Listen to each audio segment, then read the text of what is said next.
अथ सप्तमो अध्याय। ऋषि बोले, तदंतर शुंभ की आज्ञानुसार चंड और मुंड चतुरंगिनी सेना तथा संपूर्ण हथियारों से सुसज्जित होकर चल दिए और हिमालय पर्वत पर पहुंचकर उन्होंने सेंग पर स्थित देवी को मंद मंद मुस्कुराते हुए देखा।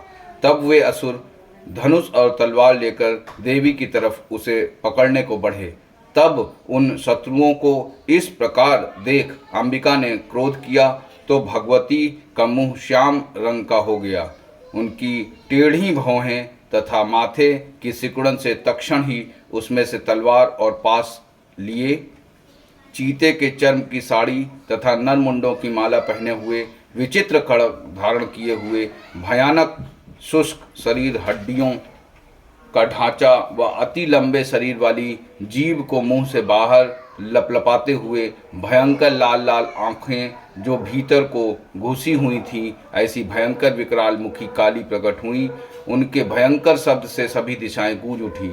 वह देवी असुरों की सेना पर टूट पड़ी और असुरों का भक्षण करने लगी। पार्श्व रक्षक, अंकुशधारी, महावत योद्धा और घंटा सहित हाथियों को हाथ से पकड़ पकड़ कर मुंह में डाल लेती थी। इसी प्रकार घोड़े, रथ तथा युद्ध करने वाले सारथी समेत योद्धाओं को पकड़ पकड़ कर मुख में डालकर दांतों से चबा रही थी। किसी को केशों को पकड़कर, किसी की गर्दन दबाकर, किसी को पांवों से कुचलकर, किसी को छाती से धक्का देकर मार दिया था। उन दैत्यों के द्वारा फेंके गए अस्त्र और महाअस्त्रों को अपने मुख से पकड़ दांतों से चबाकर चूर्ण कर डालती थी। इस प्रकार दुष्ट आत्मा बड़े शरीर वाले असुरों की समस्त सेना में कितनों को तलवार, कितनों को खड्गवाग से मारा और कुछ दैत्यों को दांतों के अग्रभाग से मार डाला।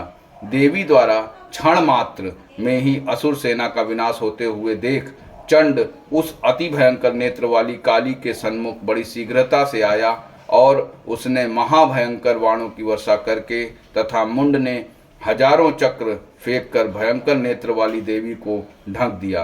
काली देवी के मुख में प्रवेश करते हुए वे चक्र इस प्रकार सुशोभित हो रहे थे मानो बादलों में सूर्य के बहुतेरे मंडल प्रवेश कर रहे हों। तदंतर अत्यधिक क्रोधपूर्ण हो भयंकर गर्जना करते हुए काली देवी ने विकट अट्टहास किया।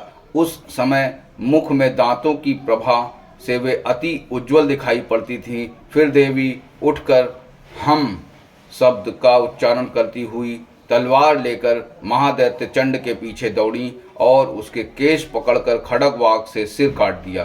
चंड को मरा हुआ देख मुंड भी देवी की तरफ दौड़ा तो क्रोधयुक्त हो देवी ने उसे तलवार से मारकर धरती पर डाल दिया। चंड और मुंड को मरा हुआ देखकर शेष बची हुई सेना वहां से भाग निकली।